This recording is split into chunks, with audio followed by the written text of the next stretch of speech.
Welcome to Skin and Soul. I'm Gwenham Carsley, a transformational body, sex, and soul coach, and I'm inviting you on a bold, unfiltered journey into the heart of our humanity through the lens of Eros. This is where we strip away the shame, dive into the unspoken, and embrace the wild, raw truth of our desires. Together, we'll crack open the taboo, uncover our deepest intimacies, and awaken the pulse of our sexual essence. Because real transformation, it's messy, it's thrilling, and it's oh so delicious. Buckle up, loves. Skin and Soul Beyond the Pale starts in 3, 2, 1. Let's go.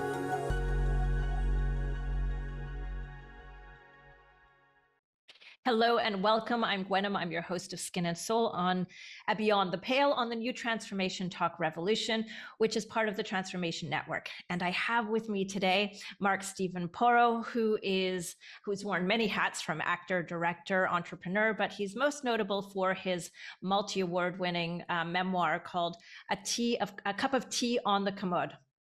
My multitasking adventures of caring for mom and how I survived to tell the tale, which is a funny, heartwarming, and also very real story of what it means to care for an elder parent in the final years. And so, first of all, I just want to welcome you. Thank you for joining me. My pleasure. It's good to be here.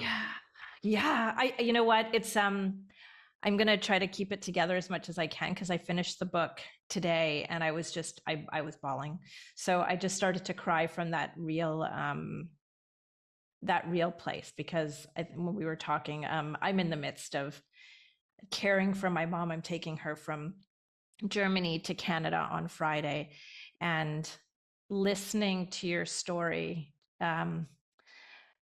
just brings up so much in terms of the tragic comedy of errors of caring for somebody who is in dementia slowly, and I want you to tell a little bit more about your story, because I love how, you started off with your mom kind of being at the end, and then that wasn't the end. So I'll let you take it from there. Well, I was living the carefree bachelor life in Los Angeles, and I was never married and had no children. And I get a call from my brother that my mother was, I guess, basically on her deathbed. She was living in the house we all grew up in New Jersey, and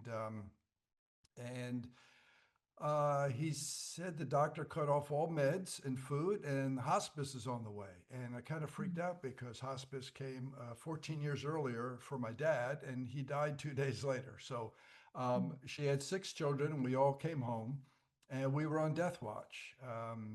It wasn't, I called it a semi comatose state. She didn't respond, she didn't talk, she didn't barely opened her eyes. And she responded a little bit to touch, but she was just in bed, bedridden now, and that went on for weeks, and so we had a steady stream of hospice nurses coming in, and my younger sister and I hung out with hospice because we wanted to care for our mother as much as we could for as long as she wanted to be there. We didn't know if it was going to be hours, days, weeks, or what. And so hospice was great. They were very generous, and so we learned to change her diapers, sponge bathe her, change the bedding with a helpless patient in bed. She had bed sores at the time, so we learned how to tend to those, and it was great. I guess an act of love, but also something we wanted to do is kids taking care of our mother. And eventually our mother snapped out of it. And I think it was, as I have a chapter in the book called it a silent scream. So I think it was a cry for help. There was very little love in the house at that point. She was living there by herself. And when she could no longer, she had a habit of falling down a lot, which you start to do when you're older. So she just turned 89 when this thing happened. And we had a family living upstairs who was supposed to oversee household duties and cook for her and do the grocery shopping and just keep her company.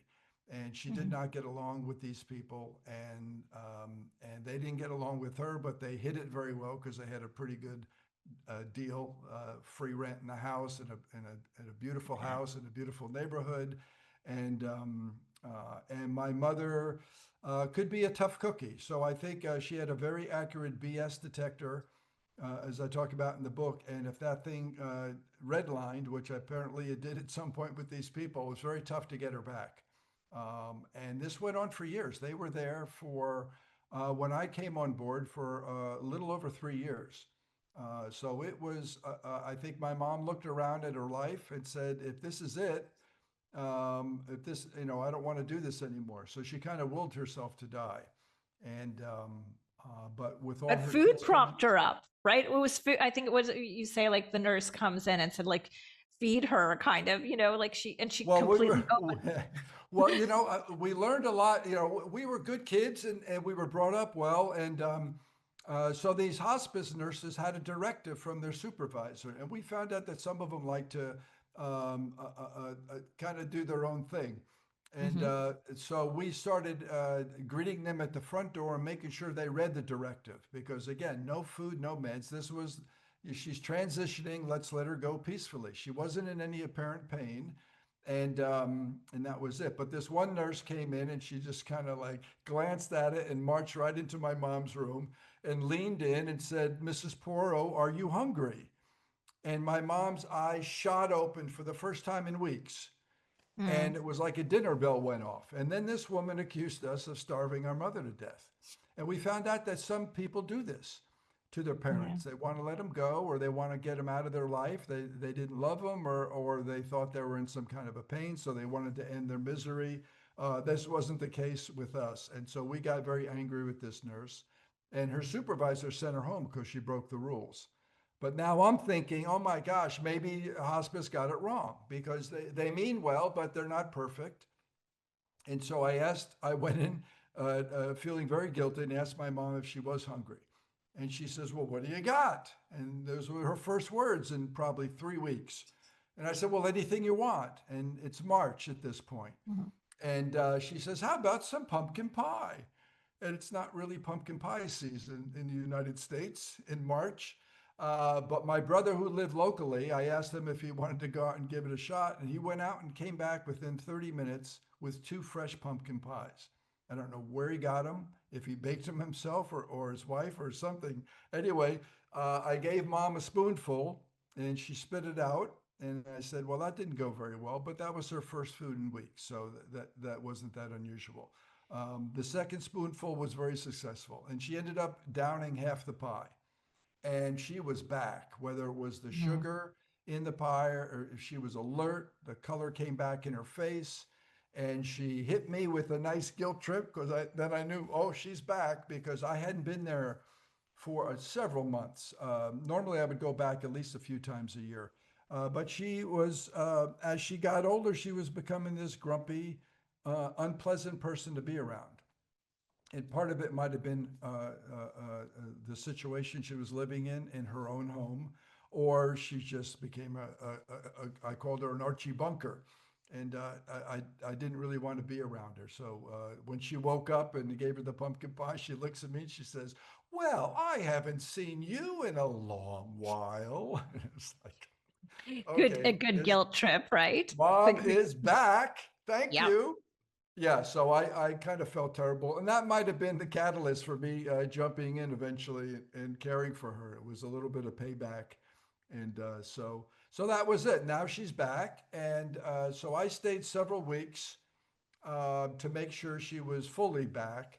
And she never really walked again. So she was still bedridden and she was even more dependent on the people that were living there because they stuck around. My brother, who hired them, would not let them go. That was a little bit of a conflict between the siblings. And so I knew they were going to be there and I knew they were going to continue to be a problem. So eventually, by the end of the year, I moved back after I asked her for permission, which was important. So I asked her if she wanted me to come back, and she said yes.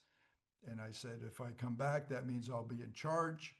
And that means you must now obey me. And her mood completely changed. And she just puckered up for a kiss. And I wasn't sure if that was, she was yielding or that was Mhm. a wish me good luck. But I gave her a kiss and hope for the best. Because again, she could be a tough cookie. And Yeah. so that's how it began. Well, and it's interesting to me just looking at care now, and probably there's something around getting to a point where you're looking around and thinking, oh, that if this is the rest of my life, and kind of giving up on life. I love that she spruced up of like what you got, and having all of her kids around, and kind of having this opportunity for a second chance at life instead of Yeah, just giving up. yeah, Yeah, because I do see with my mom and so on, she'll often say things like, she's like, I'm just, I'm ready to die now. And I'm like right now? And she's like, yes, now if this is what it's going to be. And I think part of the beauty of where your mom was at is that she has the 6 kids, right? And she had, and that you were willing to come and step in.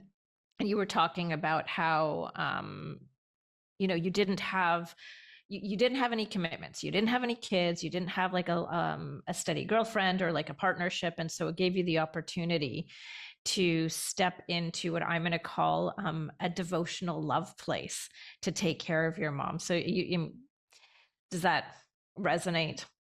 yeah, yeah. Yeah. I thought, well, the decision to come back and do it was easy, working out the logistics, because I still had the business. I mean, my acting career was kind of on the wane, so that was not difficult to leave. But the snack food business was very important because that was something my brother and I started to honor my father. So I did struggle to keep that one alive. So as long as I could go back to LA every few months, Mm. um, I could keep that business alive and keep my mom alive too. And when I did go back to LA, my sister, who lived in California at the time, would come back. So we always had a family member on duty, I guess you would say, Yeah. to protect them from the people upstairs. I guess was part of it. Well, and there's so much loneliness. Like I think when we get to a certain age, if Yeah, we don't have like that love that we crave around us, again, like with my mom's also a really tough cookie, and as she's gotten older, she's even a tougher cookie. And so her options in terms of looking at facilities and the places that they can put her into. And right now she's been in Germany in acute psychiatry, kind of as a holding place, as they were trying to kind of register her in the system. And the system is the same, in I think in many places, and certainly in Canada, unfortunately, where the care, and I'm going to refer to Tweedledum and Tweedledee, is that yes, there's some really great people out there that, but most of the time, or a lot of the time, the resources just aren't there, yeah, and so the dignity isn't there. And one thing that I love about your story is that it's told with so much humor, but it brings in a lot of the hardship and the messiness of caring for a parent, that becoming the parent of the parent. And and in most of these places, and leaving your parent, like I know with my mom, just even trying to find additional care to help kind of help me out as I do things, is that nobody seems to be able to fit the criteria of doing the job with heart, like with heart and with soul. And you feel like, well, that your parent is just being taken care with dignity, right? Like oftentimes I come in and yeah, nobody's changed my mother's diaper. I mean, now she's kind of also gotten her spruce back up, and she kind of like takes off her diaper. I came into whenever we come into her room, she's like, see, they haven't made the bed. And I'm like, it's not a hotel, mom. She's like, I know, but they're so lazy, and she's like, you see, I can now take a shower by myself, which is great. But there was a time when they had her pumped full of drugs, and they had her pumped, and she was in that state of kind of um, not really wanting to be, I think, in this world. And so she was allowing herself to collapse and not getting up, and that just not changing the sheets enough, or changing or bathing, and all of these elements that bring dignity to when we get older. And you yeah. you did such a gorgeous job without shying away from the hard stuff, which we'll touch on. But you did it with humor. Like you said, you walked in consciously, even on the days when you're like, I love my job, I love my job, I love my job, right? And wanting to kill her in moments. But you had this one moment where you said, I guess it was the salad bowl where you threw it across the room because it was just like Oh, that was realizing, directly on the floor. or directly on the floor. Yeah. Yeah. Of hitting a moment of like, I've just had enough, because being on all the time and having that heart connection is, it's taxing on the person who's watching, like who's taking care of the person who needs the caretaking. Yeah. Yeah. So, So, yeah, yeah. that's why I said it wasn't perfect. And it's tough being a parent. This was my first kid, Yeah. and so for me, there was a big learning curve, and that was probably the worst moment. And my instinct was, because I knew when let's say when I had that burst of anger, that I put myself in between the bowl and my mother, because I knew it may do something that I would definitely regret. And luckily she was unharmed, but the oven door was not. So that was quite interesting. And what was fun, I don't remember if that was in the book or not. Just when those the it was a tempered glass door, so it just goes into tiny little, I said, diamonds, just Mhm. flickering on the floor, and they went everywhere. And as soon as I did that, my brother walks in the back door. So I turned to my mother and said, "Did you see what David just did?" So just to get her laughing, and she knew, of course, and he had no idea what he walked into. He walked into a minefield there. So luckily, both of my parents were very funny, and so humor plays a big role, certainly in the book, but in my life and in the Mhm. life that I grew up in that house, and so that also is a great stress reliever and buffer for all this stuff, but there are moments, we're human beings, so we're not perfect, and there's going to be flashes of anger. If you can leave those out of the room, it's I would say that that's advisable. Um, but but then again, you say, okay, I get it, because I'm sure there's a lot of moments when parents wanted to kill their kids, and the the the important thing is you don't do Yeah. that. You can have those thoughts, No, of you can course. have the thoughts of, I mean, right now with my mom, sometimes, I think it's, and I'm curious about your experience, because now when I look at my mom, and I know there's a lot of people who say, oh, especially with dementia, that they stop recognizing their parent. And what I have found is I actually recognize my mother very, very well. And in endearing ways. I mean, I recognize her temper, I recognize her rebelliousness and her belligerence and all of that. But you describe a couple of times, and my mother has this as well, is like, I see the mischievous, that glint in the eye, the Yeah, spark, that mischievous manipulation of like, I'm going to get what I want right now. yeah. And having these moments of like, they're so good at having their needs met. At some point, you even say, like, oh, she's sitting up in the bed, and she's like the queen Oh, calling you in yeah, as her, right? This, I don't know where she got that brass bell, but yeah, she actually rang a little teeny brass bell to summon me. And so that was only one time that she acted like the queen. And I said, listen, that is not necessary. I'm not your servant. So there's an important thing. I think you have to draw the boundaries pretty early on. And so I just said, I'm not your servant. I'm your son. I'm not here out of duty. I'm here Mhm. because I love you. So Yeah. you don't need the bell, and I will now take it from the queen's fingers.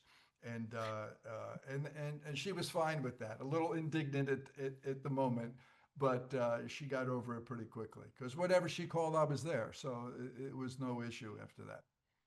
So when you went to go back and live with her, how was her memory? So, where was she cognitively? Where was she um, in her being? Because she sounds like she was quite childlike in a way, because she was like surrendering her autonomy, if you will, in many ways, right? She Yeah. was handing over and surrendering it to you and saying, okay, I am no longer in full charge of my life.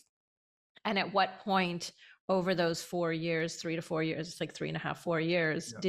did you really notice the cognitive decline, or was it already there when you started to go home, when you went home? Yeah, it was there because she had visions, very interesting visions.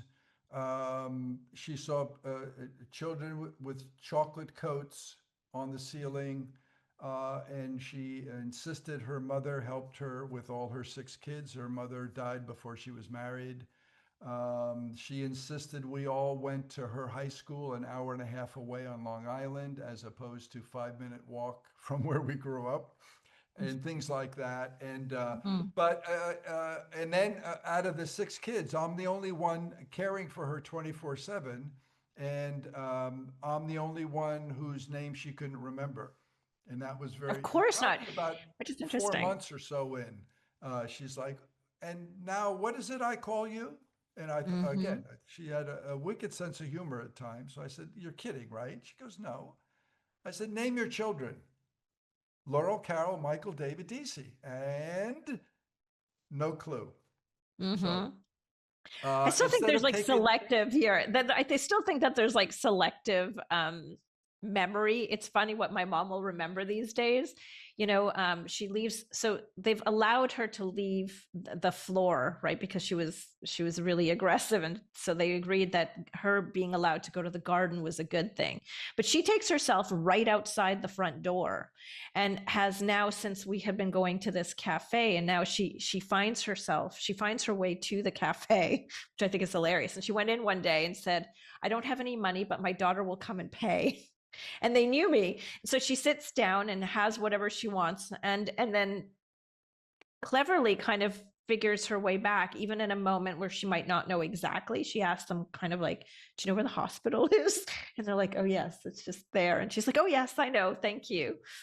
And has this but and then there's other things that she doesn't remember at all. Like she doesn't remember necessarily that her brother's living in Canada, for instance, or it will be sitting there and she's completely forgotten that we are in Germany or in Berlin, or what the whole thing. And so sometimes I'm like, selective though, because you remember that we're leaving on Friday, but you don't right. remember like the other Yeah, things. but we have that too. You know, Of you get course. up and you run to the next room and you're going, "Why did I come here?" Mhm.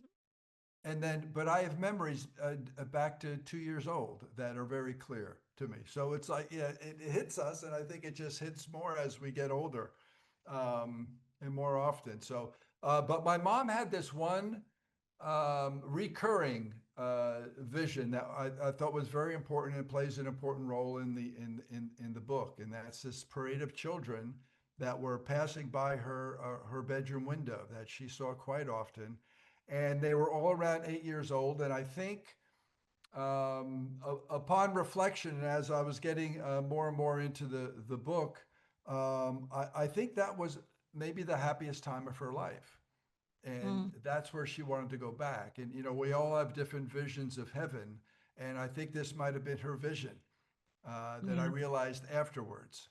And that's if people looked at, let's say, the cover of the book, which I have here, there's a picture of my mother at 8 years old. Mhm. And so she had this parade of children. They all look like they came out of the church. So they're all well dressed. And it was, I say, back from an innocent time. So it was like in the 1930s or something. And uh, and so I wrote the book, and my siblings knew. I didn't let them read anything. There was one chapter I gave out for, I needed some help with the backstory because they're all, four of them are older than me. So I needed to know if they could add any information. And they came back with some great stuff that I wasn't aware of. But then out of the blue, my sister sent me a bunch of old black and white family photos. And one of them was that photo on the cover Mhm. that was perfect. That child could have easily been in that parade of children that she saw passing by her window. And so I think that was her happy time. And so um, I won't ruin the end of the book, but that played a very important role. And again, I have no idea why my sister sent that. I mean, it was a lovely, and she had no clue. Mhm. But that just it was perfect. And so I think, and I tell people, I say, when you make a decision that is in harmony, let's say, with the universe Mhm. seems to support it in many ways. And this was just another way it seemed to help me get this story out and the message, and with that photograph, and it was lovely. Anyway, so And how long did it take you to write the book after, or were you well, writing it as you were going through the experiences? I took a lot of notes. Writing and recording family history is like second nature to me. So I knew I didn't know what I was going to do with it, but I was privy to some really interesting moments and lovely conversations that my siblings were not, and I didn't want them to miss out. So I kind of recorded this for family history, and and then while I was going through it, a friend of mine was going through something similar with her father, and so I shared some of my experience and what I learned from hospice, and she seemed to get some benefit out of it.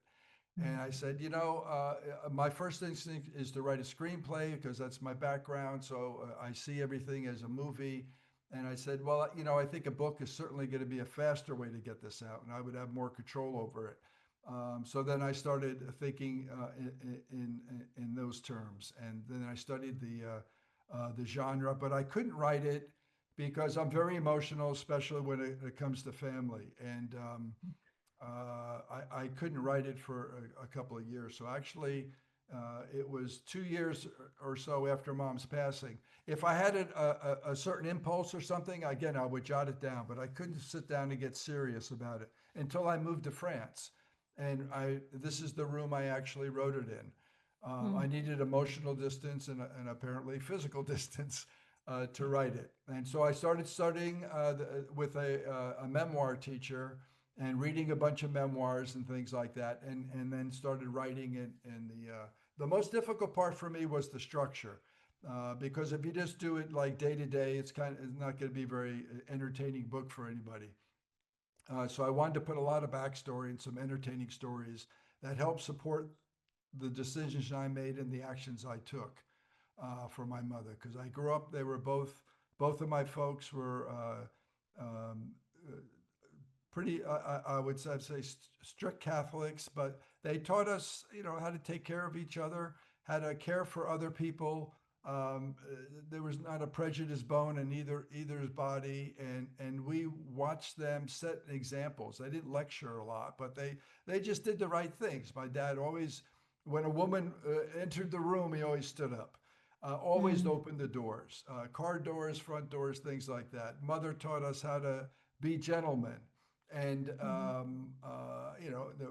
keep our ears clean and our elbows clean and things like that. So these little things that all kind of add up, and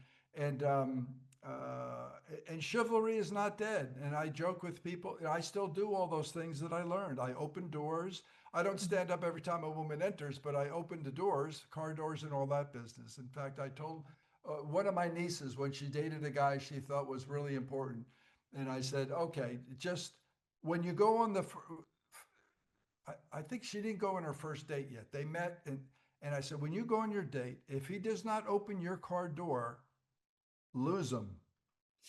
I And love it. luckily, I think he opened the car door. They've been married, they have 4 children, and they're great. But I think it's a very important thing. When I see men, and even in movies and stuff, and even on a first date, Mm-hmm. at least fake it for a while. But oh my gosh, it's just anyway. So if I do that to people, or in here where I live, this little town in France, almost everybody says bonjour. You pass somebody, you look, you greet them in the morning or throughout the day. It's just lovely. When someone doesn't, I know they're a visitor from somewhere else, because the local people are great. And I think there's a little bit of, I think, charm and beauty in that. So There's some, and you're fortunate. Like when I read your book, I got this deep sense of community in your family, right? Like it was, for lack of a better term, but that American dream, right? The six kids, the two parents that are raising these beautiful children that are happy, healthy, getting into trouble, and like very holistic. very Well, good yeah, ways, right? Like normal ways, which is funny because then you say, well, I didn't have kids, or I didn't, I was terrified probably of having kids, knowing that what we put our parents through and knowing that that was only half of it. yeah. And Oh so my you gosh, talk, I yeah. can't imagine. Yeah, if I was a parent and I caught wind of any of this stuff, I would, if not having a heart attack and dying myself, I would definitely want to take care of some add some discipline, let's say. Uh, yeah, it was amazing that any of us survived. I mean, I hear stories. I was pretty. I went pretty easy on my older brother that did most of the torturing. Growing Hmm. up with two older brothers had its benefits because I grew up to be kind of a tough guy, and if people would threaten me, I go, "You got nothing. You got nothing compared to what I grew up with. So this is fine." Um, but he said, I think after he read the book, or actually his old girlfriend, uh, I guess they got in touch, and he said, "Oh boy, yeah, you know, that's only half of what I did to this kid." And Hmm. so I don't even think I want to know. You know, there was enough. And so, yeah, anyway, we survived, and I think I'm better for it. Well, but you say, okay, so you said that, that you did take care of your dad. Like in the last, you said you only had, what was it, 16 days really? 18, Or no, sorry, 8 days. 18 or eight 8 days. days, Yeah. 8 days. But you did take him on a trip. Yeah, that You was did the take him on 16 a, days. Yeah. yeah, that was the 16 days. And then with your mom, it was closer. And you just mentioned something around, oh, well, I don't know if it was like around karma, or, you were saying how you just hadn't lived that life before. And so this was, this opportunity or gift, if you will, the divine gift that you got to take care of your mom in a way that's what I said earlier, like around devotional love, right? To have the experience of unconditional love, because you hadn't had the experience, talk Right. about having pets, but having that experience. And um I guess my curious around it is like, why, what brought you on the path of kind of going, because you strike me as the explorer, the artist, right? Which is, so it's easy to not settle down. I mean, speaking as the artist, my feet are never quite planted. Right. uh but you stepped into the role fully, and never looked back. And I'm wondering, how you feel about that, like whether you look back, because whether that was more karma, because I almost look at it like it could have been even preparation, that you completely lived, did everything that you needed to do, and stepped into the role without any bitterness, without any feeling like, oh, I does that make sense? Yeah. Yeah. Yeah. It's not even, let's say, deep or anything. It was like my mom deserved better. Hmm. And at that point, I was the guy who was willing to make sure that happened. And I had a really good relationship with both of my folks. But mom, I know, with the six kids, and she worked full time, and she didn't pamper herself too much. And I felt maybe I took a little more of a romantic approach to it. But when she came out to LA, we always had a lot of fun. She wanted to see celebrities, of course, and you see them everywhere. And we went to talk shows and variety shows and things like that. She liked those. And then I took her to my friend's beauty parlor in Beverly Hills, and she got the movie star treatment. And I know she loved Hmm. that because she used to go to the salon, I guess, on a weekly basis while she was working, and she got her nails done, and she got a shampoo and set. And I know she liked that. And she definitely loved the Beverly Hills treatment. She got to sit in Betty White's chair. My Hmm. friend Stan did Betty White. I think until she passed. It was lovely. I met her a couple of times, but my mom got to meet her once, and she's Hmm. lovely. And so I know she liked that, and so I wanted to recreate that at home, which I did. And because when I first saw my mom when she woke up and stuff, I said, she's wearing these drab clothes. There's no lipstick, there's no makeup or anything. Her hair wasn't really being taken care of. And I have three sisters, and it's like, Mhm. what are you guys thinking? Come on, what am I seeing that you guys are not seeing? And I have no idea where that comes from, but and with my dad too, I saw details of what I could do to make his life better. I only had a short time with that, but I learned a lot when we were in Italy because none of us spoke Italian. It was my first dad's trip outside. I don't know if it might have been outside the US. It was definitely his first trip to Europe, and I think mine as well. During the war, he couldn't fly because he had an ear problem, so he had to stay Mhm. stateside. Um, so we went to Italy, and at that point, he was pretty far into having heart disease. I didn't know how serious it was until we got there because nobody told me because they said, "Oh, Mark, you're too emotional." And it's like, that's kind of an important fact. You might have, Mhm. and my dad Yeah. hit it well. He didn't want to be treated like an invalid. And so it was Yeah. interesting. But I'm like, his life's in my hands and in a foreign country. And this was back before the euro, so it was the lira and all that kind of stuff. So it was even more confusing. And but it worked out great. We really got close. We were pretty close before that, but that was like he was saying, "Okay, my life's in your hands, and I trust Mhm. you." And it was lovely to have that responsibility, as long as he didn't die in Italy. That would have been a tough one to explain.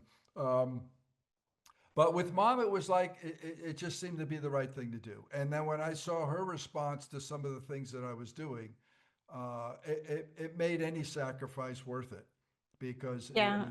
she was happy, and everybody could see how happy she was and how well cared for she was. And that was confirmed by a doctor later on that made house calls, which was lovely. And so she and my mom bonded early. And when she said, "This lady's in great shape for her age," Mhm. we bonded as well because it was nice confirmation that I was doing the right thing. And at that point, once she snapped out of it, um, she was not on any meds. She was probably on a dozen meds at that point. The American Medical Society is, if one drug's not working, they don't take it away. They add another one on top. Yeah, another And one. we Yeah. don't know if these things are battling. Anyway, uh, uh, she did great.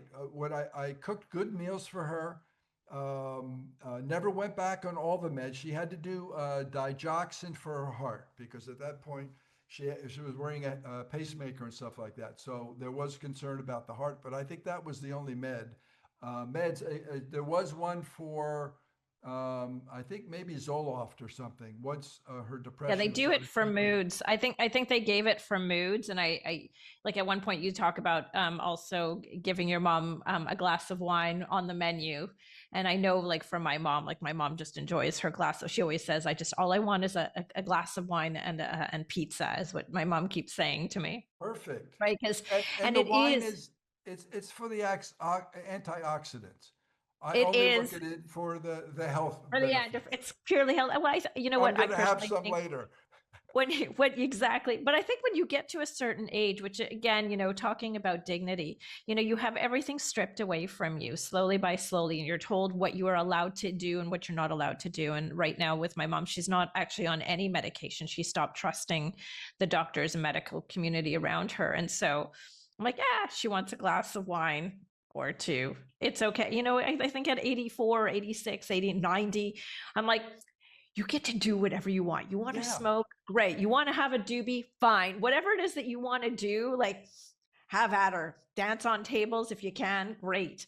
Um, and I just want to, because we don't have much time and it goes by way too fast, is so I've noticed with my mother, and I was reading your book, and I was actually curious about the experience because with my mom, what I've noticed is that my mother has absolutely no filter. And your mom carried through pretty much her entire life with so much grace and containment, which is not my mother, by the way. My mother was graceful and also did not really swear in her life. And now my mother has the mouth of a sailor. Like sometimes I'm like, hey, can we tone it down, please?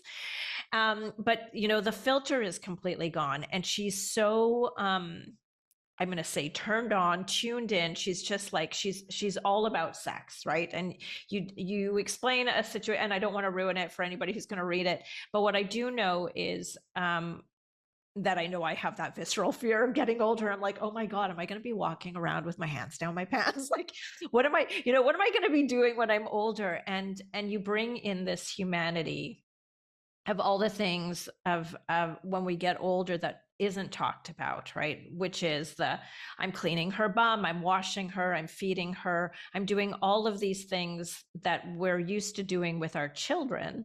Right. But we don't expect to be doing it with our parents. And then we see our parents act in ways that are very childlike. The filters are gone, the mouth is running on gutter, and the body as well, right? Like it's still working in a very primal way, so that the experience and the desire for pleasure and bliss, it's like, oh, this still exists, which actually really amazed me that, whether you're 85, 90, or 105, that the capacity and the desire for pleasure is still wired into our system, and you bring it in with such beautiful humanity.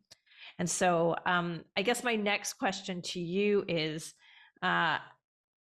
what do you think for yourself when you think about getting older now? How are you looking at life and death? And I mean, you strike me as somebody who's probably going to have all their faculties together.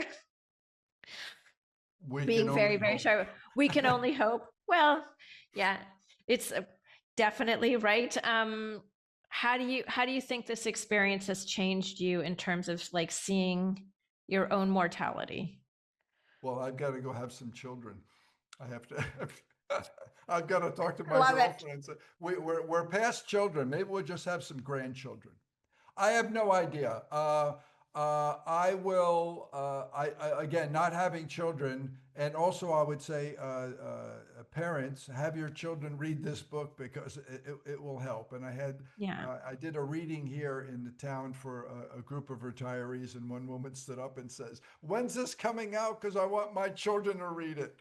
And so I have no idea. I did talk to my nephews before I left the United States, and verbally got them to promise to take care of Uncle Mark when he needs the help. So we'll see if that works, if they keep the promise. Yeah, I don't know. And how about love? So I guess I so in terms of, because and you have a girlfriend now. And so did the experience of being committed in love in that way, in totality, change your view at all through commitment? I guess, I really got to understand two major things. Well, three actually. So unconditional love, because I never really dealt with it, because it was my MO at that point, was because of all these businesses that didn't succeed and stuff like that. Was once I put my all into it. If it didn't work, I took what I could out of it and took it to the next experience. But my and relationships also. When things weren't working out, I walked away and started something new. So that was my MO. But with this situation with my mother, there was going to be no walking away until she was ready to leave this Mm. earth. And so unconditional love, patience was another one that was important. And I think that plays a big role in my relationship now, because this is the relationship I'm in is the longest relationship I've had in my life, And how with long a is this girlfriend. one? We're just a week and a half now, and it's fantastic. No, I'm kidding. Right? It's It's been about eight. 8 whole days. I made it. Oh my gosh. Fourth day wasn't so good, but boy, the fifth we made up. Right? It's over 8 years, You made it which is over the crazy. hump, the 7-year itch. Oh, there we go. Yeah, and patience has played a big role in that. And one thing I wanted to say, which was very important, I think. Um, so I wrote the book, and it came out on Mother's Day, which was very important. I told my publishers that's what I want to do, and they were cool. They were very good for a new writer. They were very helpful, and they're still very helpful.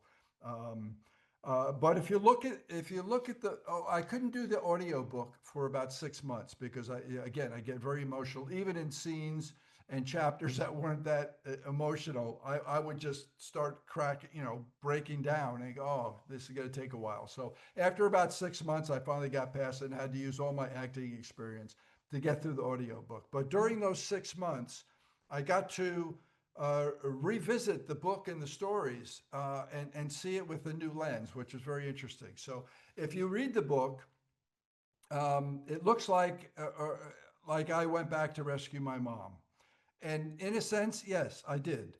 Uh, but upon reflection, I think that, and you brought that up a little bit. I think my mom was trying to rescue me. And she gave me this opportunity because this was the most important thing I've done in my life, and and it will continue to, I guess, teach me lessons from then and into the future.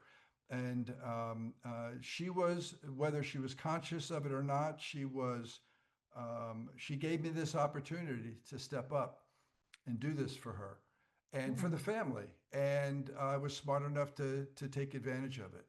And so I thank her every day for this. mm. And the story is resonating with people around the world, which is lovely. I mean, the book still sells pretty well, and the awards are very nice.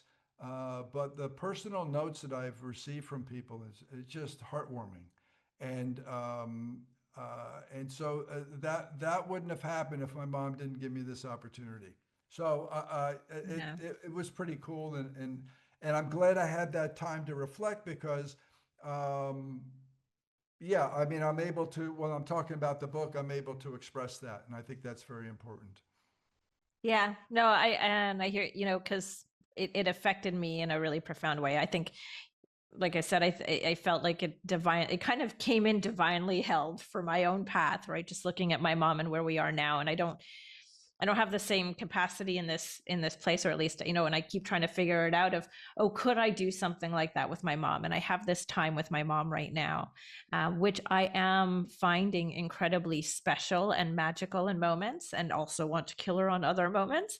Really difficult sometimes, because it can be crazy making, and we didn't get to go there, but just like, to make sure that you're taking care of your own health, while caring for somebody who is elder. Because I always think my mother's like, I'm ready to die. I'm like, everybody else is going down before you.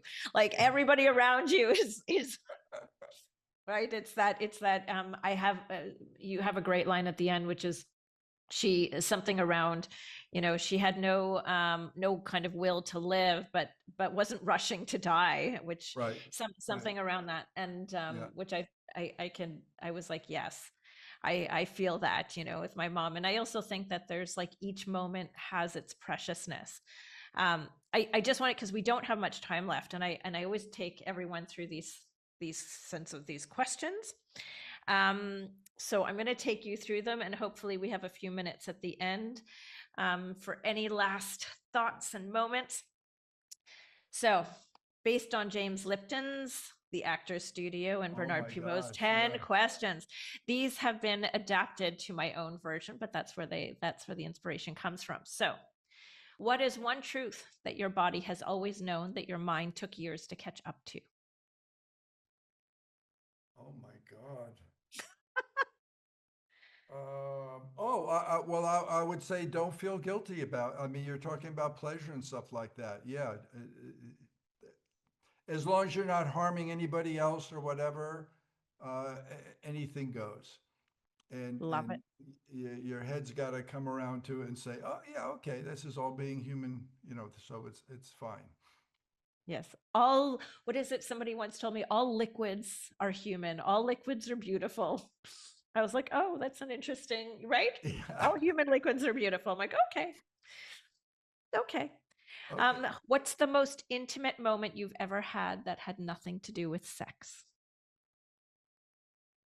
Well, since we're on the subject of my mom, I would say sitting at the kitchen table holding her hand, and Mm, nobody said a word. And while she had her cup of tea in one hand, and it was just a powerful moment where you could sense her love and hopefully she sensed mine, and nobody had to say a word. It was just, I mean, if there was a glow or aura or something, it would have been glowing hot, white, hot heat in those. Mm, And we had a number of those moments, but that one at the table, I think, was very special. thank you. If you could be remembered for one sensation you gave someone, what would it be? Oh, joy. And if pleasure were a language, what would your first word be? Ooh la la. Ooh la la. Oh, I like it. Could be the next question's answer too. I don't know. If your erotic life had a title like a novel or a film, what would it be called?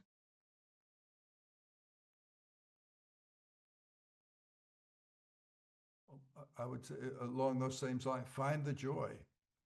Mm. What's one thing you've never said out loud, but you wish someone would ask you about?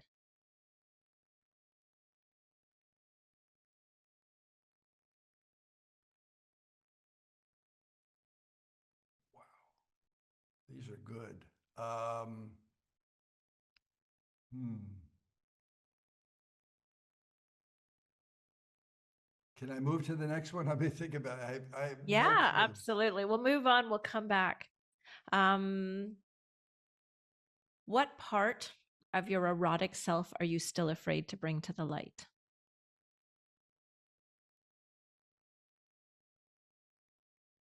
I guess feeling free to express myself fully. Thank you. I'm still kind of shy about that. I don't know if you know, I have my shy moments though. Now they're coming out, but usually people go, "Oh, really? You're shy?" Uh-huh. Okay. So this I'm having a moment right now. So Thank you. Now, what dies in you when you pretend and what comes alive when you don't? what? Say that one again. What's What dies in you when you pretend and what comes alive in you when you don't? Oh, I just being again. I think truthful and expressing myself fully. You bury something, then there's a small death, I think, in that.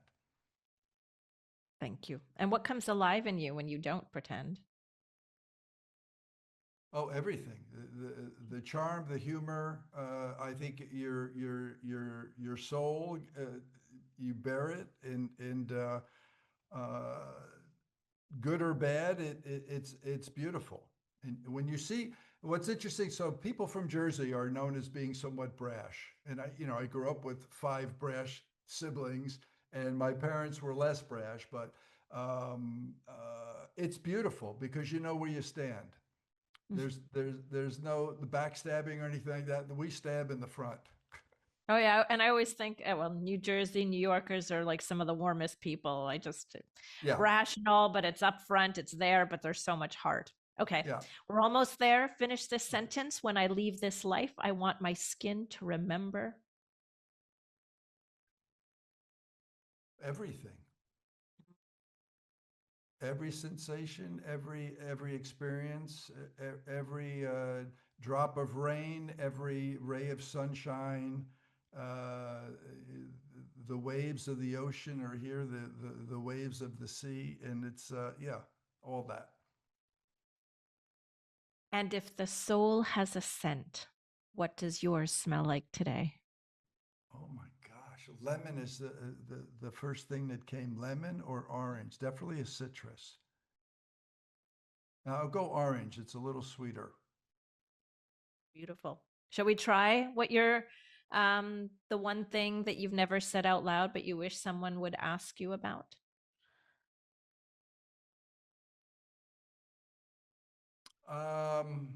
Boy, I think maybe what makes you tick. I had Mm, an old friend at one point, and they say, "I really don't know you," and we dated for quite a while. And I think part of it is I didn't feel free enough to really open up and show her my true self because mm, maybe I didn't trust the relationship. So I am guarded at some point. My closest friends are family. mm. and my girlfriend now, but I don't have a lot of best friends. My best friends are my siblings. Mm. And before that, certainly my parents. And so family was very tight and very important. So I think if I didn't feel fully comfortable, I wouldn't have shown, I don't show people my full self. Mm. Thank you. Thank you for joining us today. Is there any place, it's a Commode, a cup of tea on the commode.org. If anybody wants Yeah. to go check out your If they website. Google a cup of tea on the Commode, we're everywhere. I got all Beautiful. the social media and all that business too, but it's everywhere. And it's, of course, it's on Amazon. The Kindle is down to $6.99 right now. Yay. And the audiobook is fantastic. I just want to say, I loved the audiobook. So it's oh, my is A best way Small of World reading. still rattling in your head? Mm-hmm. Yes. No, it was great. I loved it. I just sat there, like I said, it left me. I just I put it down and I just started to cry, and I was like, yeah, in the best way possible. So thank you. Thank you. Oh, good. Yeah. Sorry about the crying part.